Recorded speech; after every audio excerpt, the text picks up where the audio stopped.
Okay. Hey, Nick. Hey, David. It's great to see you. Same. Thanks for having me. Totally. Thanks for joining us on Liquid Future. This is our new show that we've set up to talk about what healthier government can look like. And we're really excited to have someone that has so much experience and expertise in the field. Well, glad to be with you and drop some knowledge on political reform. Yeah, so can you just start by telling us a little bit about what you're working on right now? Sure. So I have the pleasure of leading an organization called Unite America, which is an organization of Democrats, Republicans, independents who seek to bridge the partisan divide in our politics in order to allow our country to tackle the big problems that we face. And we've been around since 2013, ever since our founder, a professor at Dartmouth, wrote a book called The Centrist Manifesto. And over several election cycles have iterated on our electoral strategy. And as we look forward to 2020, we're going to be focused on two things. One is electing candidates who put country over party, Democrats, Republicans, and independents. And the second thing is trying to advance ballot measures that can unrig our political system, re-empowering the American people through things like ranked choice voting and open primaries and redistricting reform. Fantastic. Can you talk just a little bit about some of the background here? Why this is such an important problem? Why this is something that we really need in the country? I think it is not only an important problem, but a fundamental problem, which is that we all care a lot about the issues that face our country and our community, from climate change to our national debt to economic opportunity. But the fact is that we're not going to be able to sustainably address or solve any of those problems until we have a government that actually is representative of and responsive to the people. And the problem is right now that the political extremes and special interests have hijacked government to the point where it's become completely divided and dysfunctional, that it cannot address any of the problems that we face.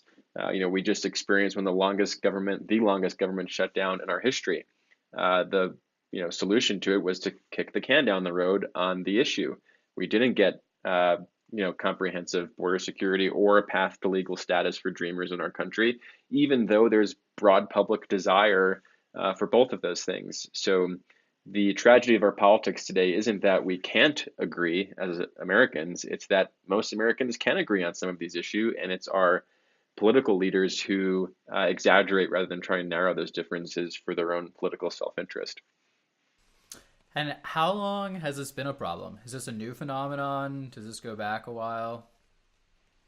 Well, I would say that partisanship has always existed, but it's worse now than it's ever been. We see that in the data. You go back a few decades before now, and you had significant overlap. There were many liberal Republicans and many conservative Democrats. By 2011, there was no Republican who was to the left of any Democrat or vice versa, which means the center has fallen out of our politics. Both parties are increasingly polarized. There isn't much common ground to be found among people who we elect. And that's because of the way the system works. One of our board members is Catherine Gale. Her and Harvard Business School professor Michael Porter wrote a great report examining the politics industry, and they make the point that the political system isn't broken in the sense; it's actually working exactly the way it's designed. It's just that it's designed to serve the people who vote in primaries and the political donors and those in the niche media, and not the broad public interest. And so, we were a country at one time. You go back to the 20th century.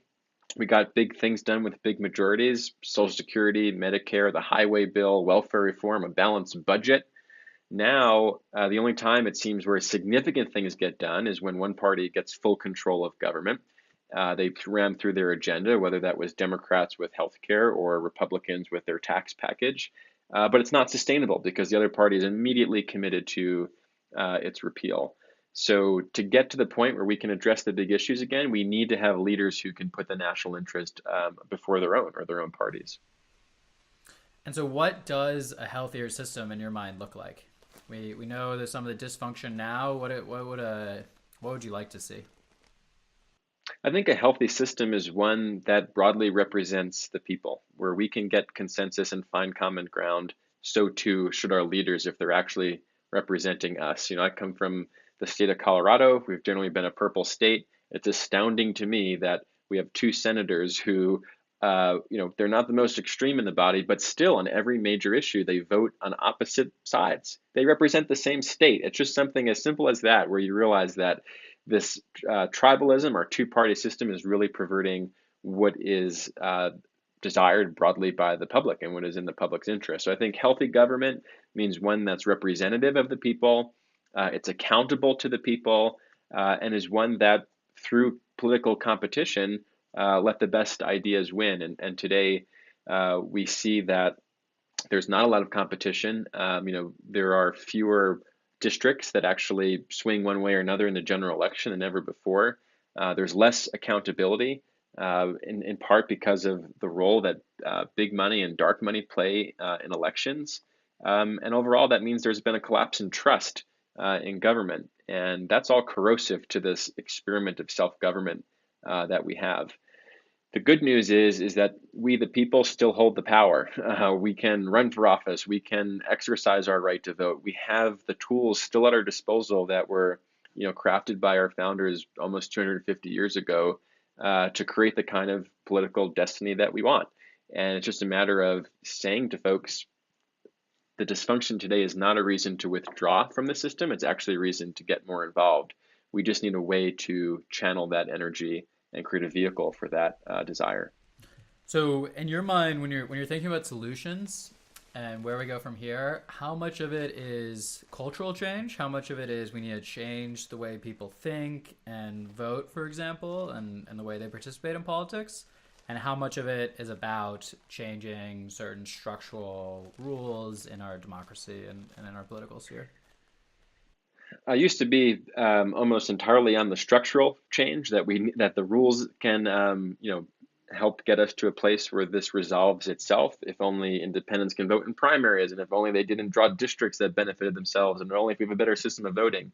All those things are necessary, but I no longer think that they're sufficient. I do think that we have a cultural challenge right now, which is, broadly speaking, that we have self-sorted ourselves into two tribes, and our identities are now self-reinforcing to the extent that Republican or Democrat or liberal or conservative become mega identities, as some political scientists have spoken about, such that your religion, your gender, your socioeconomic status, where you live, if you go to church, these things are all aligning almost perfectly under one tribe or another, which means that no longer do we have disagreements of policy.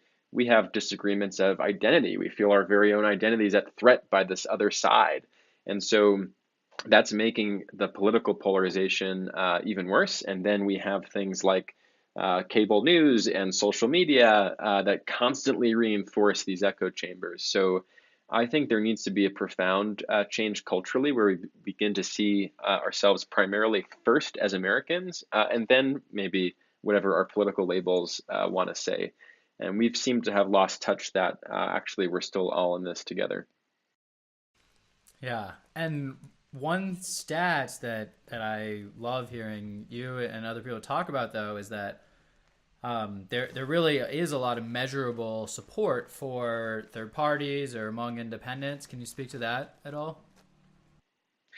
Well, the two-party system is in disfavor with a large swath of the electorate. I mean, there are more Americans today who identify as independent than either as Democrat or Republican, close to 45%. Furthermore, you almost get 2/3 of voters who say that both parties are doing such a terrible job, a third is needed. Now, there's less agreement on where that third party should be. Should it be a centrist party or to the left of the Democrats or right of the Republicans? The fact remains, though, that most people are not feeling well represented by either side. And there's big factions within the party today. I mean, on the right, you have the Trump Republicans versus the center right. On the left, you have center left Democrats versus the up and coming sort of democratic socialist movement. I think we'll see a transformation in our politics when the center left and center right realize they have more in common with each other than they do the extremes of their own party. and we need that realignment to happen, because I think that's where most people are. That's where the solutions are going to be found. So why don't we see more independents in Congress right now, for example? Well, for one reason, one thing that both parties agree on is to make it very difficult for any new competition to compete. So they've written rules from ballot access to campaign finance to a voting system to make it difficult for new competition to exist. Some of it is a function of what political scientists will call Duverger's law, which means our first past the post plurality system tends to produce two parties, because even if you win 30% of the vote in 20 different districts, you get zero if that's not a plurality in any of those districts. And so people tend to go in two ways. So some of it is a reflection of the rules that are written. But I think also one learning we've had after supporting and endorsing 30 independent candidates in 2018 is that growing polarization doesn't necessarily open the window for something new in the middle. Instead, it raises the stakes so high for people that they are going back to their partisan corners to vote against the party that they dislike and fear the most. So now might not be the time, the breakthrough time for something new from the center out. Now might be the time where both parties are clashing, and we need to find ways to not fight that tribalism, but transcend it, to do some systemic reforms, but be ready for the political environment that might come down the road in which something new could emerge. And that can happen in 2020, or it can happen in 2022. It's, no one really wants to be or ought to be in the business of political prognosticating these days, because the pace of change is so rapid, our connectivity is so great that things can happen rather quickly. But those are the broad trends that actually, I think, make it quite difficult for independents to get elected right now. And does the solution look like there being three parties? Is that the answer? Instead of two, we have three, or is five the perfect number? Is 1,000 the perfect number? Can you help me work through what you see really the role of political parties in a Well, healthy one system? time, yeah, one time. Well, let's go back to the very beginning. Our founders feared what they called political factions. They knew that they would become subversive to the democratic will, because they are, seek to preserve and gain power themselves. George Washington was an independent. Um, I think it was James Madison who said the greatest fear under the Constitution was the division of the republic into two great parties, each composing measures in opposition to each other. I mean, we're realizing all the fears that our founders had when they designed our system, but ironically, they were the first ones to bring a two-party system into being, because it was, by the time we had our second president, where we already split out into two tribes. So I don't think parties are necessarily the problem, or that we can really do anything about that anytime soon. Partisanship is the problem.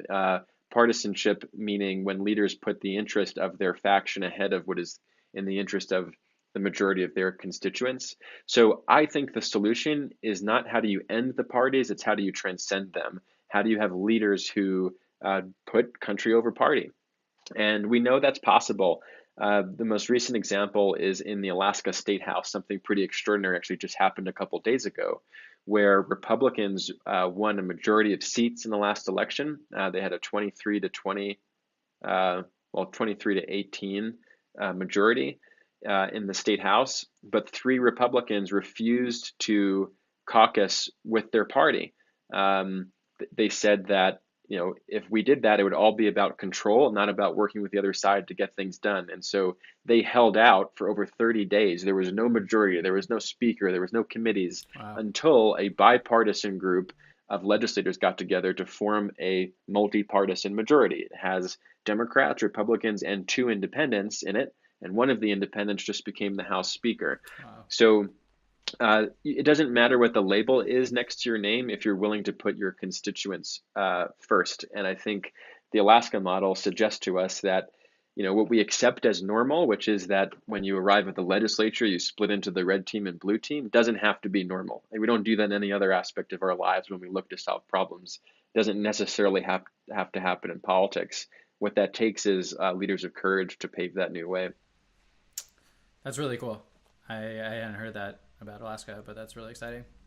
I have a question for you. How is there a good way that we can evaluate whether a certain politician is acting in a hyper partisan way or not? because there's an aspect in which we can kind of see it. Sometimes we think, oh, our team is acting honorably and the other team are all crooks and liars. And it's like nobody, it's so rare that someone would admit, oh yeah, I'm a partisan through and through. So are there ways in which Unite America can use, but also we as individual citizens can use to evaluate what a more partisan or less partisan politician looks like? It's funny you mentioned that because I was just on a call today with the Lugar Center, named after Richard Lugar, who served the United States Senate, was a very bipartisan leader. He was defeated in a primary election, I think back in 2010, with the rise of the Tea Party, and he exited Congress, but he formed the center, which exists to help promote bipartisanship, and they publish something called the Bipartisanship Index, and they look at data related to how frequently members of Congress sponsor or co-sponsor bills with the opposite party. It's an imperfect measure, but they do rank every member of Congress according to how frequently they work across the aisle to advance legislation. So that's one resource for people to look at. There's also scores out there of how often each member votes with their party leadership, for example. But at the end of the day, we have to look and hold our members accountable for what they're actually getting done, and are they part of the solution and willing to buck their party if that's what's in the common good, or are they working their way up the political ladder by currying favor with their party leadership? So Unite America is endorsing candidates themselves, right? That's been the past strategy. Is that going to continue to be the strategy moving forward? It is. We're likely to broaden who we support, not just independents, but independent-minded Democrats and Republicans in primary elections as well.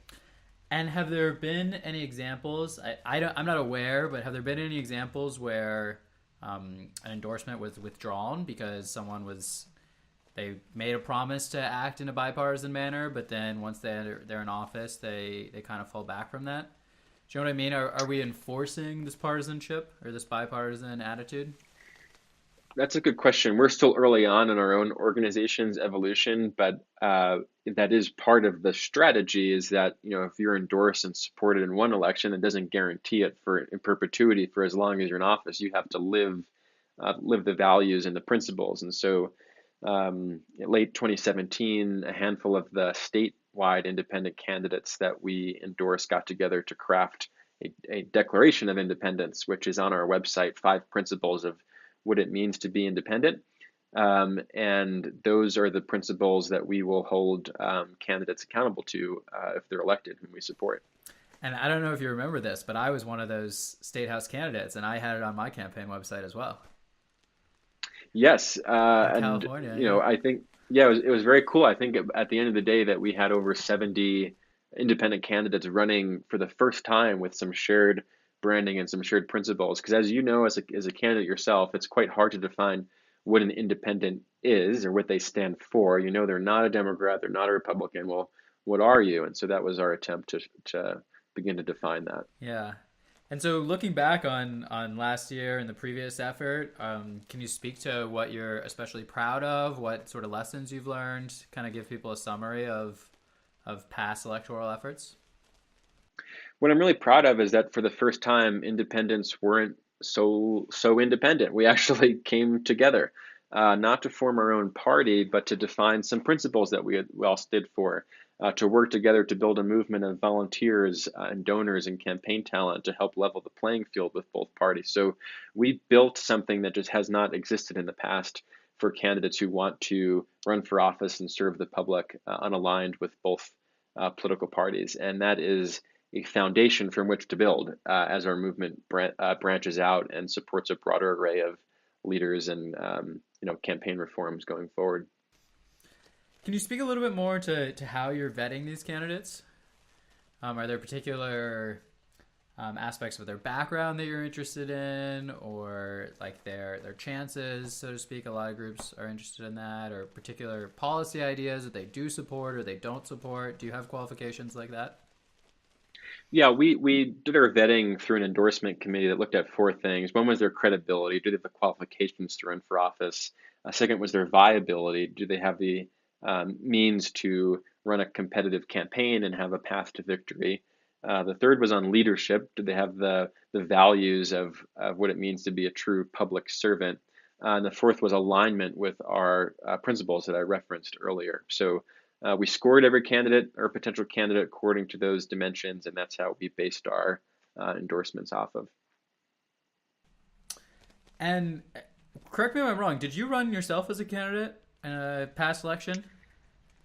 Yeah, in 2014, I ran for U.S. House in Pennsylvania's 10th district as an independent. And I was 24, turning 25 at the time, so minimally constitutionally eligible. But what really prompted me to do that was the government shutdown that happened the year before in late 2013. I was working on federal budget issues, trying to get a voice of young people to Congress saying you need to work across the aisle to deal with our coming entitlement crisis.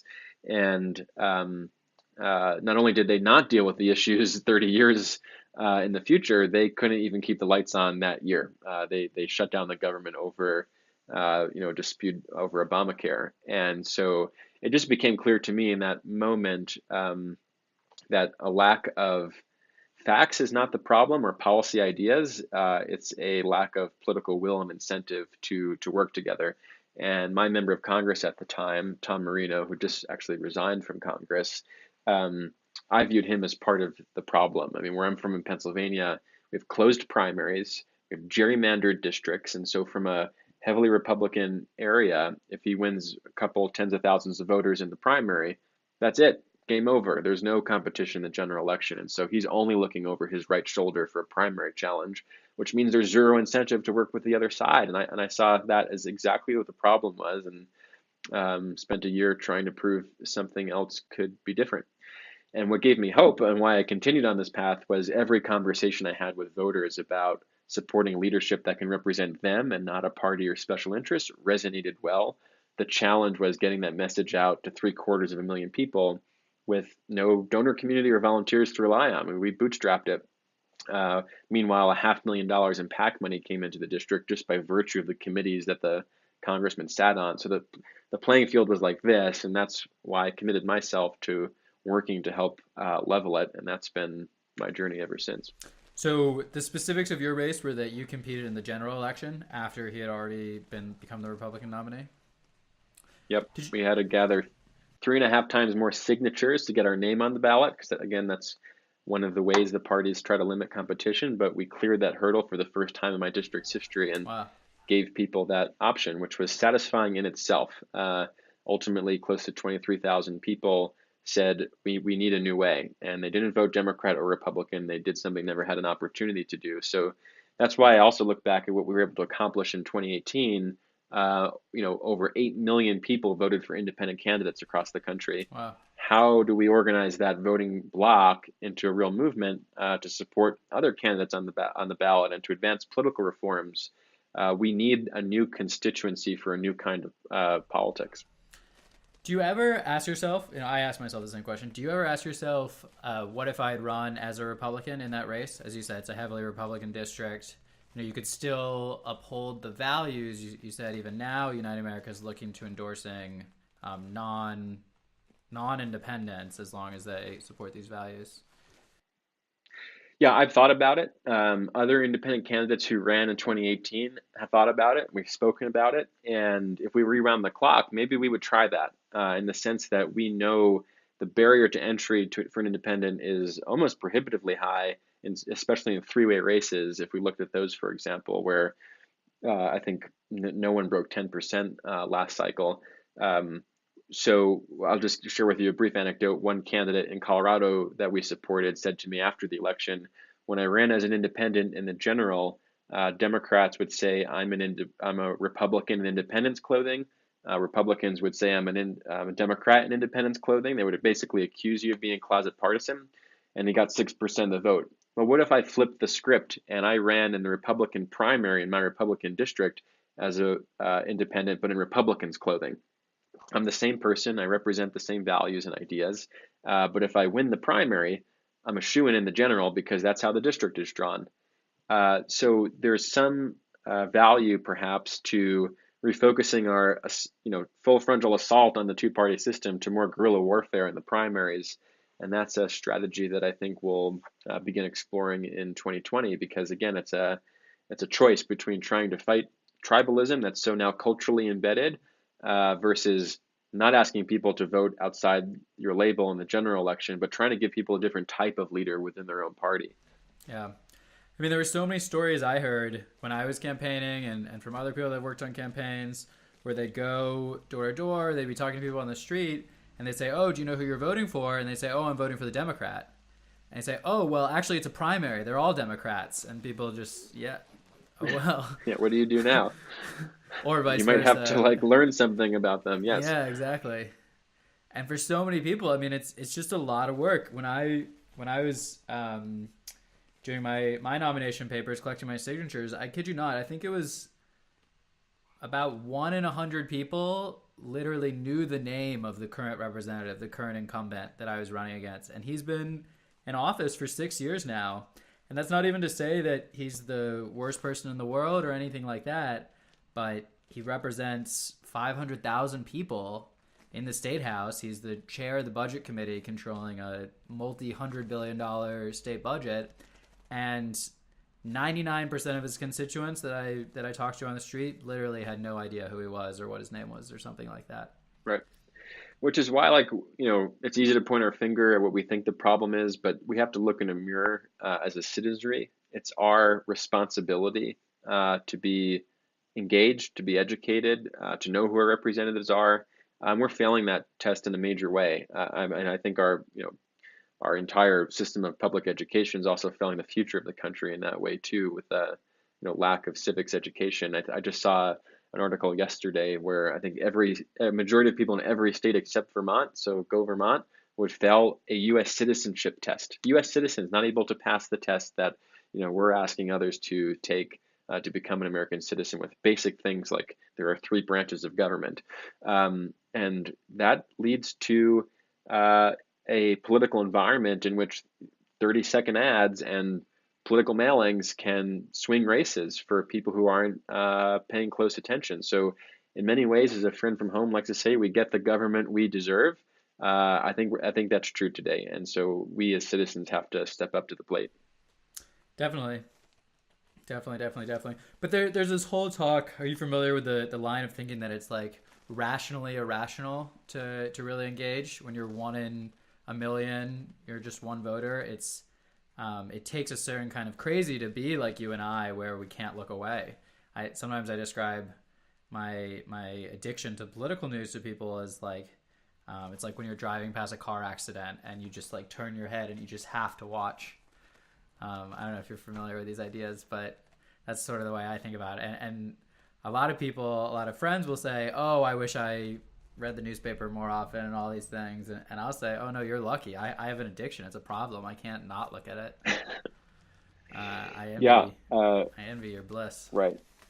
Right. I mean, what you're surfacing another problem, which is that political activism is not evenly distributed to the population. The people who are active, especially people who give money, who volunteer, who run for office, aren't necessarily representative of the population as a whole. So that's another distortion in outcomes that we see in our politics today. Yeah. I mean, I don't know the exact stat, but I think it's pretty extreme. It's something like less than 1 in 100 Americans give any money to any political campaign at all. If you give even just $10, you're already in the 1 percentile of engagement. Right. You too can be in the 1%. Yeah. But then in terms of the top spending, if I remember right, the stat in the 2016 presidential election, the stat was that more than 50% of all the money raised for the entire election came from 58 families, 58 households. Gave just by dollar amount, by absolute number. It's extreme. Yeah, well, one of the pieces of legislation introduced in the Congress right now, HR 1, is all promoting this idea of some public financed matching to small donors in congressional elections. So there's some things that we can actually do about that. And in general, do you support the idea of more public financing for elections?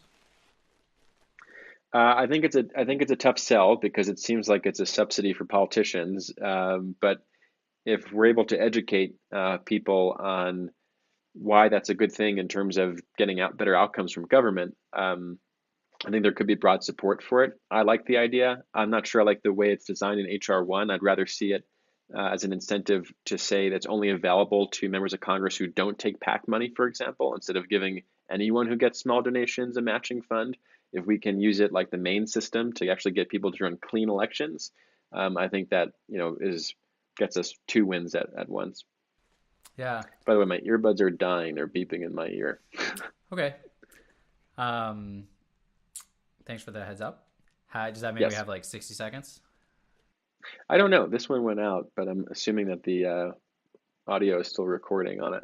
If you can hear me. I can still hear you. Great. Yeah. Okay. But I do have to run shortly, so Okay. it'd be good to wrap. I just wanted to ask you, so in general, United America is focusing on some select places, like Colorado in particular, and Maine you mentioned, and a few other states. Can you speak to that at all? Why these places are chosen? I mean, is that correct that there are some focus areas, and where they're coming from? Yeah, in 2018, we decided to focus in Colorado, in part because we wanted to build a movement from the ground up. And at the state legislative level, you have a sort of lower barrier to entry than trying to run a slate for a U.S. Senate, for example, and also to achieve a proof of concept. We're a political startup like other startups are, and you need to find an initial market to prove your product, then iterate, and then scale. And so we're following that model. Even as we pivot our strategy for 2020, it's likely that we'll still have a small handful of states that we'll focus on initially before going national. So that was the thinking behind that. Okay, and I know we're running short on time, so just one last question. You did mention going national. There's been a little bit of talk about this idea of a unity ticket, particularly in the presidential election. Can you speak more to what that's all about?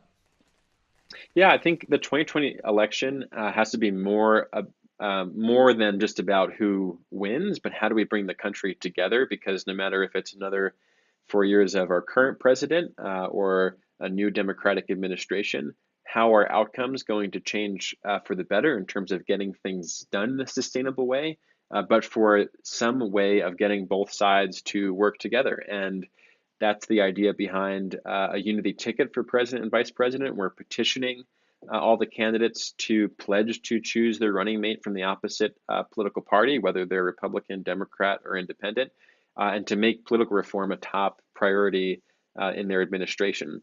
A unity ticket has happened once before, and it happened to be when our country was the only time our country was more divided than it was today, which was during the Civil War. Abraham Lincoln actually ditched his vice president and reached across the aisle to choose a Democrat to run with in an election that from the beginning didn't look like he was going to win, but he was able to bring the country together, and they literally saved our union. Wow. I think it's time to revisit that idea that, again, it wasn't envisioned by the founders that we'd have a president of any political party, but now that we have two, let's have leadership that can actually represent the whole country and not just one faction of it.